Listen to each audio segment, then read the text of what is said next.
selamat datang di Nalar Santri Amsilati. Santri menalar, dunia mendengar. Tempat di mana setiap isu yang beredar kita telaah dengan nalar, supaya bisa dipastikan aman setiap apapun yang sudah terlanjur tertular.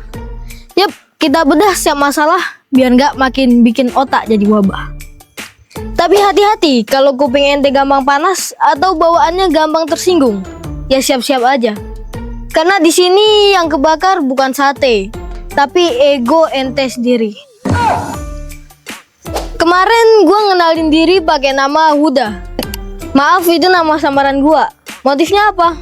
Huda Linas. Biar apa? Ya biar kalian yang suka giring opini dapat hidayah. Huda itu maknanya hidayah. Dan sekarang gua akan buka topeng Huda dan pakai identitas asli. Kenalin, gua Ulum. Asal gua Palembang, Sumatera Selatan. Jadi kalau logat gua kadang agak nyeplos kayak orang lagi makan pempek, ya maklum lah. Dan mungkin kalian heran, kok anak Palembang ngomongnya lo gua? Santai aja bro, itu bukan Jakarta yang meracuni gua. Emang lidah Palembang tuh fleksibel. Kayak pempek yang bisa dibuat keras, bisa juga dibuat lembek. Terus filosofi dari nama Huda ke Ulum itu apa? Ya biar kalian gak cuma dapat hidayah aja, tapi juga dapat ilmu. Tapi kalau habis ini masih nggak nyambung juga, berarti masalahnya bukan kurang hidayah, tapi otaknya yang emang anarkis sih. Nah, ngomongin soal anarkis nih, contoh paling gampang ditemuin di jalan apa coba? Ya jelas, demo. Katanya sih menyuarakan hati rakyat, tapi kok yang kebakar malah fasilitas negara? Itu hati rakyat apa hati kompor gas? Senggol dikit langsung meledak. Demo itu hak semua orang, dijamin undang-undang. Tapi kalau udah main lempar batu, bakar ban, rusak fasilitas umum, itu udah bukan demo bro. Itu tawuran massal berlabel aspirasi. Seragamnya beda, tapi cara mainnya sama. Padahal udah diingetin jelas banget dalam Al-Quran. A'udzubillahi minasyaitonirrajim. Bismillahirrahmanirrahim. Wa idza qila lahum la tufsidu fil ardi qalu innama nahnu muslihun. Apabila dikatakan kepada mereka, janganlah kalian berbuat kerusakan di muka bumi, mereka malah menjawab, sesungguhnya kami hanya orang-orang yang melakukan perbaikan.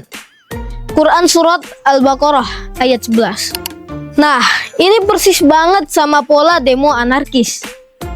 Ngaku-ngaku pejuang rakyat yang memperbaiki negeri, tapi faktanya yang diperbaiki apa? Trotoar retak, gedung bolong, motor rakyat kebakar. Itu bukan perbaikan bro. Itu alasan klasik, dalih doang biar kelihatan heroik.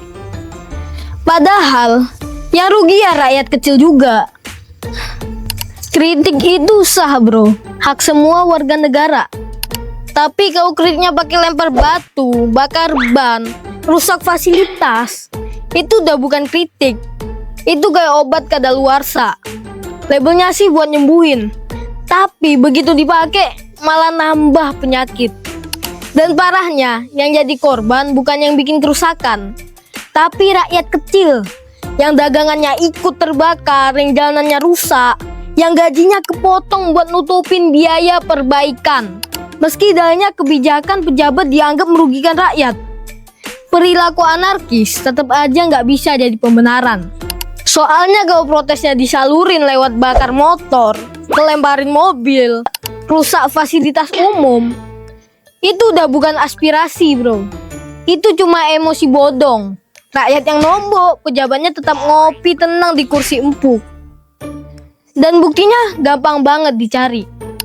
Demo di depan DPR kemarin ricuh, motor kebakar, mobil dilemparin, fasilitas umum ambyar.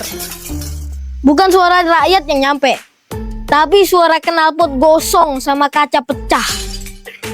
Ironis kan? Demo soal gaji DPR naik, yang rugi malah tukang parkir, pedagang asongan, sama warga biasa yang apesnya cuma lewat doang. Dan itu bukan sekedar teori konspirasi di warung kopi, bro. Biar nggak dibilang ngoceh doang, nih gue kasih buktinya. Coba lihat sendiri, realita di lapangan lebih bikin geleng-geleng kepala daripada drama sinetron.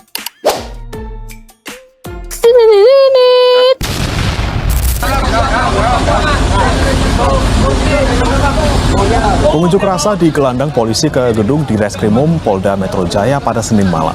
Setidaknya 312 pengunjuk rasa ditangkap, di mana 205 diantaranya masih anak di bawah umur.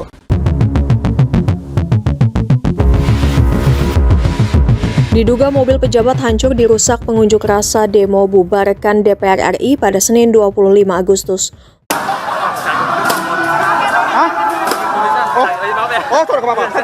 Santai.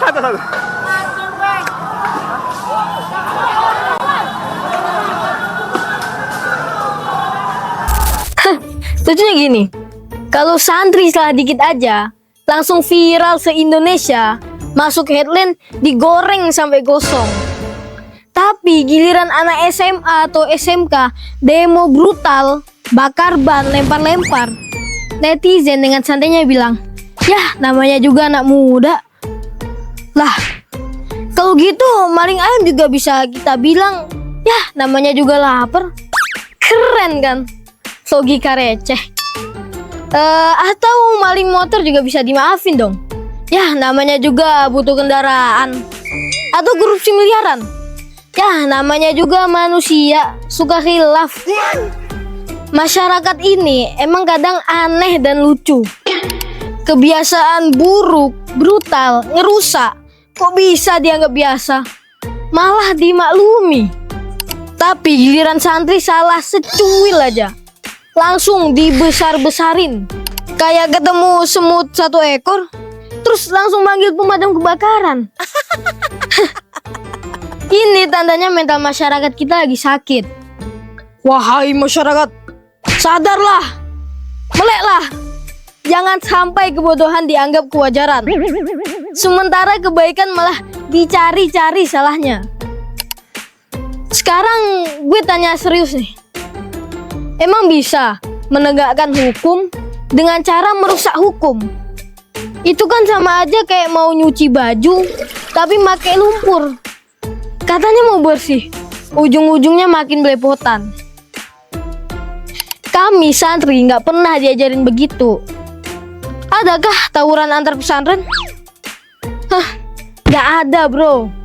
Kalaupun ada tawuran, itu bukan lempar batu, tapi lempar rasa ngantuk jam 2 pagi pas ngaji kitab.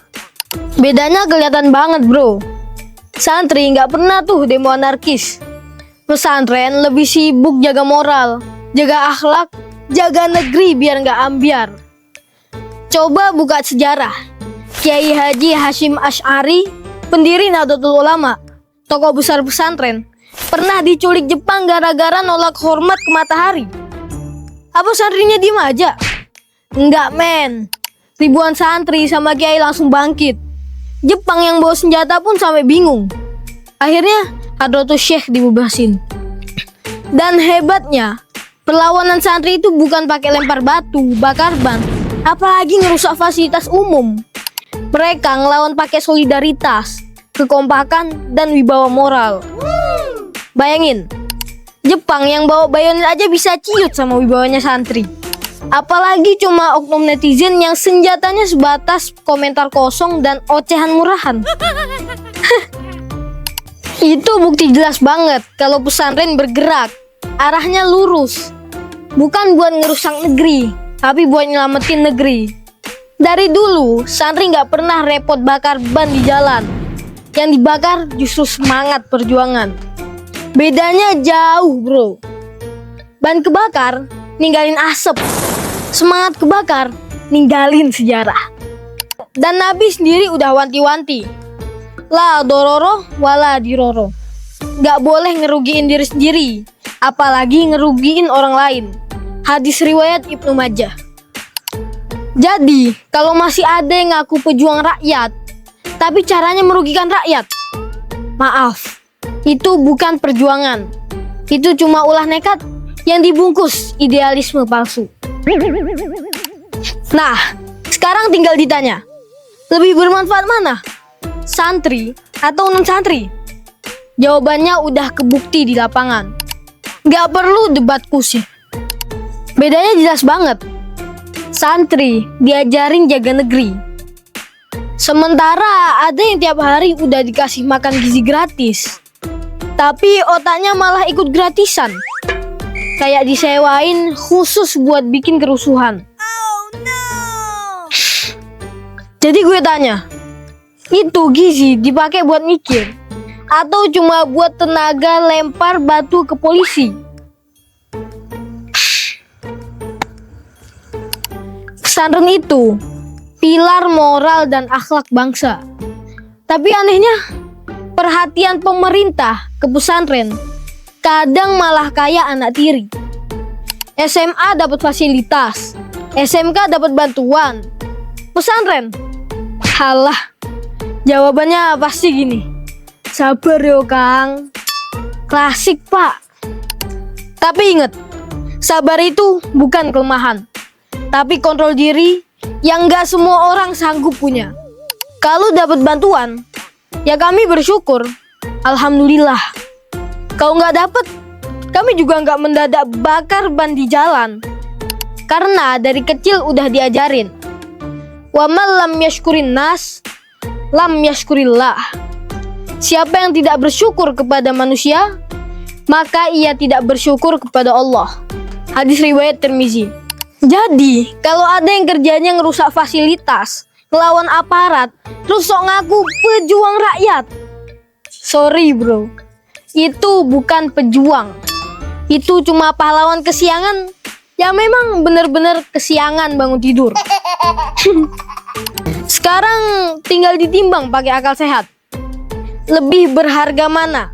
Santri yang tiap hari jaga moral dan akhlak, atau mereka yang mengaku pejuang rakyat tapi prakteknya justru ngerusak rakyat? Santri udah terbukti kalau bergerak arahnya nyelamatin negeri. Sementara si pahlawan jadi-jadian bergeraknya cuma bikin negeri tambah luka.